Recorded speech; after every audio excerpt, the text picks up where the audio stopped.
And I've said this in several talks recently where I'm trying to talk people off the ledge.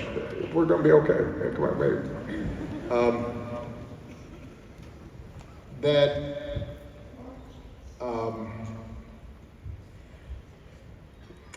you know, the one benefit of this moment, and listen, it's fair to say that what I see repeatedly in my own country and the loss of leadership in promoting values like democracy and rule of law and free speech and economic fairness, the fact that we don't, not only do we not promote them, but we actively oppose those values now in many cases, it's fair to say I find appalling. I don't feel good about it. But the one benefit, I think, is this has forced people, it's a clarifying moment. Because I think, and this is where I started, we grew up, everybody here, taking for granted a lot of stuff, particularly if you lived in a wealthy, industrialized Western nation.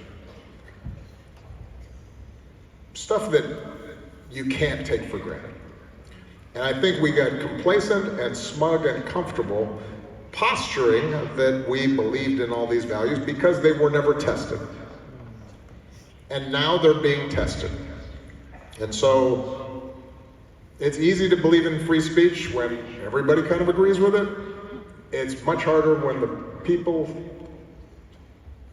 next to you seem just terrible and are promoting ideas that feel like they're inciting violence towards you.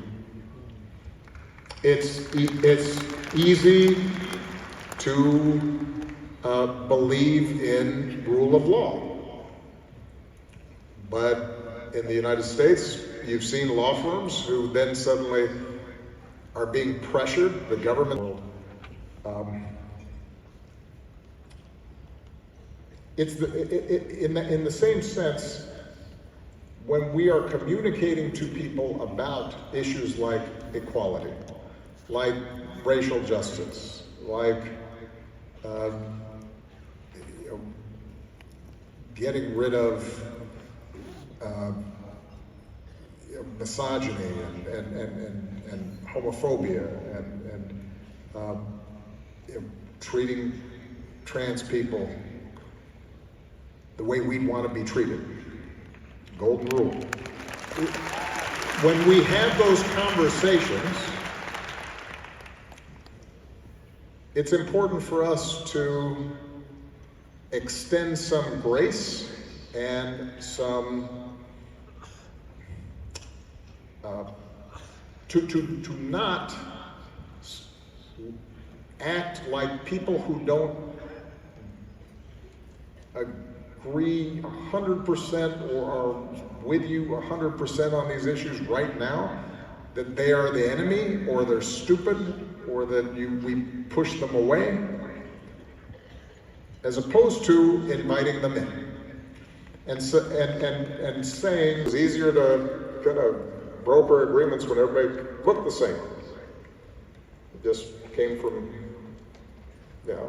different parties or went to basically the same schools and were in the same circles. So what I think we've been seeing is both a reaction to the failures to attend to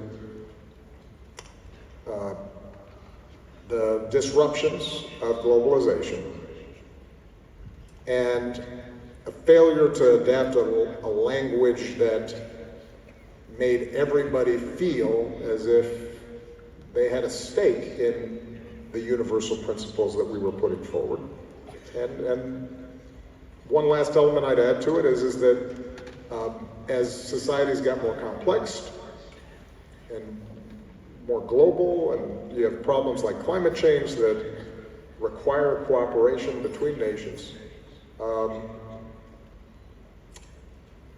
Government starts getting bureaucratized and gummed up and can't act quickly, and people get frustrated. And what that's done is it's given an opening to a particular brand of populism that has always been there. It was always latent, and we're now having to confront these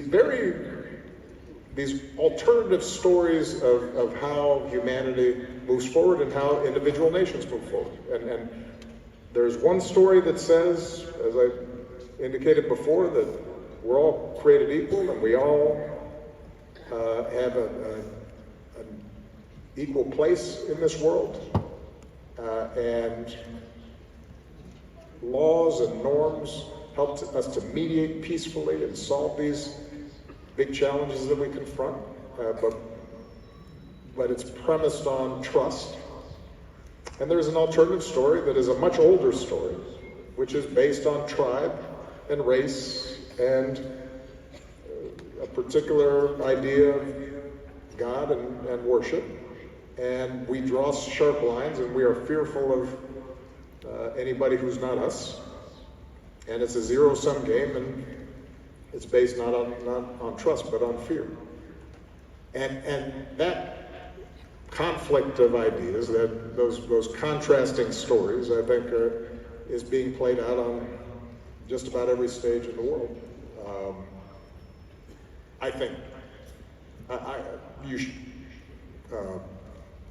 as you might guess, I'm in favor of the first story.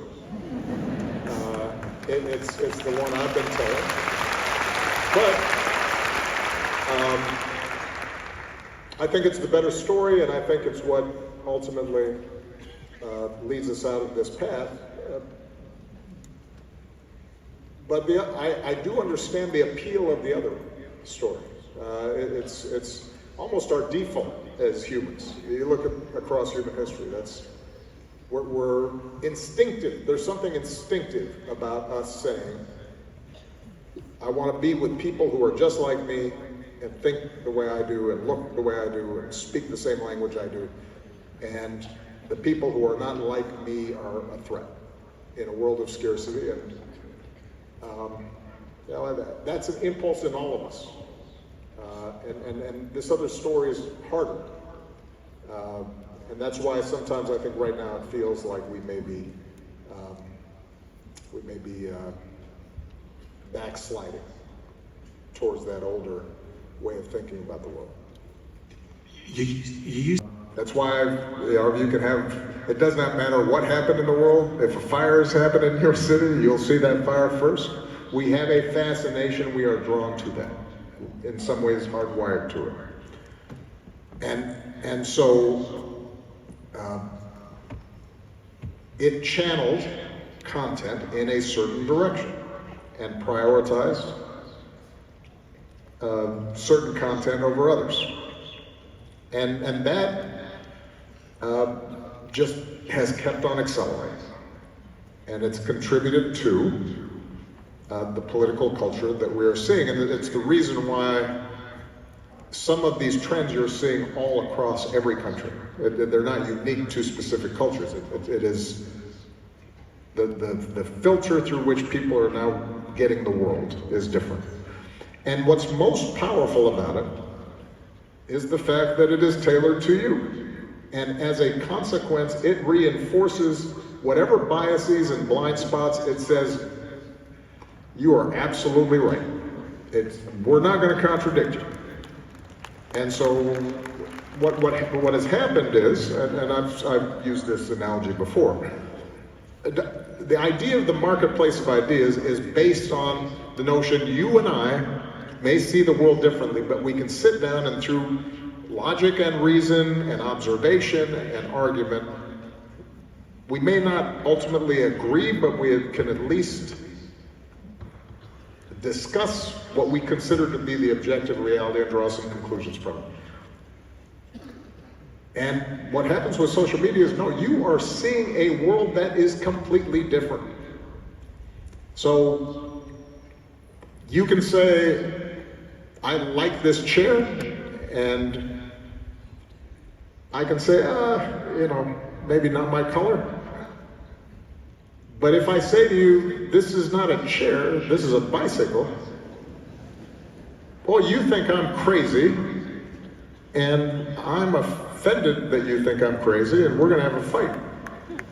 And that's what's happened. If you watch in America Fox News, and I read the New York Times, we're going to get in a lot of arguments, and we're going to think the other person's crazy. And that's what social media has done. Now it's done some other things, right? It's further isolated us. Coming out of COVID, when I think our brains just got sucked out of nowhere else to go, we just got sucked into it. And we've got kids who just have now been hardwired in ways that makes them lonely, makes them anxious. And emerge in the past 20, 30 years. It makes it more difficult, that better, more optimistic story, when we see concentrations of wealth that are almost unprecedented. They are unprecedented. We have not seen this before. We have individuals who control more wealth than nation states. And